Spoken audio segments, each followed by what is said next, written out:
All right, if we've given you this video, it's because we want you to start strengthening your core. So by strengthening the core, it can help with our posture. It can obviously help with decreasing lower back pain, but it's also going to help you hold your adjustment better. So today what we're going to focus on is the transverse abdominis. This is a deep muscle within the abdomen.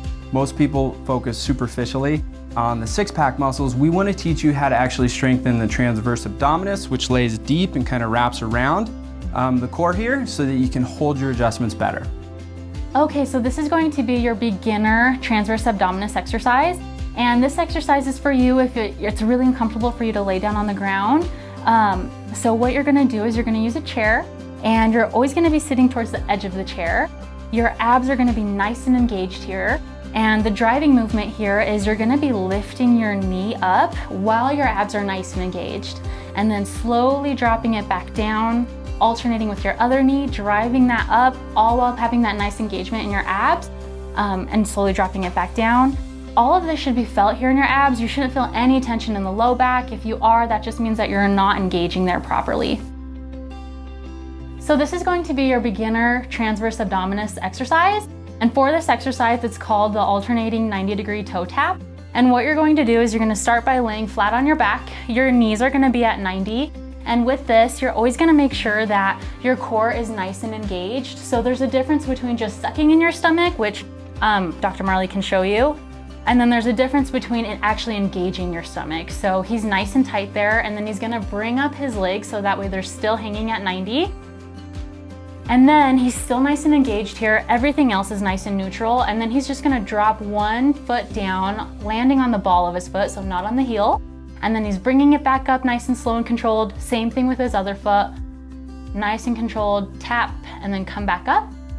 All while he's still having that nice engagement there. If you're feeling any of this anywhere else in your hips or in the back, the small of your back, that just means that you're not engaging correctly. And just make sure that you have a nice tight, I think of it as like buttoning your pants, so you're gonna be nice and braced there.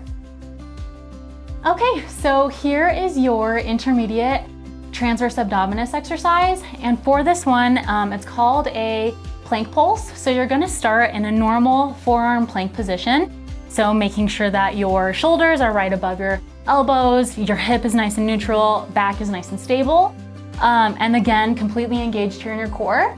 And then what you're gonna do for the pulse part is you're gonna go ahead and bring up your hips and then shift your weight back. So that way you're still nice and engaged here. And then you're gonna slowly drop it back down. And that's one pulse. So there's a difference too between just kind of lifting up your glutes versus the actual pulse where you're coming up and shifting back. So you're really, really engaged here. Okay, so this is going to be your advanced transverse abdominis exercise. And for this exercise, it's called a hollow hold. And what you're going to do is you're gonna be laying flat on your back, legs are gonna be extended out in front of you, and your arms are gonna be stretched overhead, and closer to the ears, the better. And what you're going to do is make sure that your abs are nice and engaged here again. And again, there's a difference between just sucking in your tummy versus having them nice and engaged. And what you're gonna do next is abs engaged, you're gonna lift from the shoulders, and your head and your neck are coming with, so there's no advance or extension there. And then you're gonna lift the legs as well. Everything should be lifted except for the low back and your hips. So that should still be touching the ground, and you can go ahead and relax, Dr. Marley. So everything is gonna be nice and lifted. Low back and hips are gonna be touching the ground. If your low back starts to lift, you're gonna feel a lot of that tension there, and it's not gonna feel comfortable. Same thing with your cervical spine. Make sure that you're not extending or flexing your neck too much, because you're gonna start to feel a lot of that tension. Hold this exercise for as long as possible. Once you start to feel those tension areas in other parts of your spine, you know that you're holding it too long, and your posture is starting to break down from there. Okay, for all of these exercises, you're going to want to make sure that your core is completely engaged. Again, there's a difference between just sucking in your tummy and having that complete engagement. Always make sure that these movements are slow and controlled, and then having a nice stable spine. For these exercises, you can hold them and repeat them as long as you would like. The second that you start to feel any tension in your neck or the small of your spine, that's your cue that your form has completely dropped, and you can take a rest from that exercise.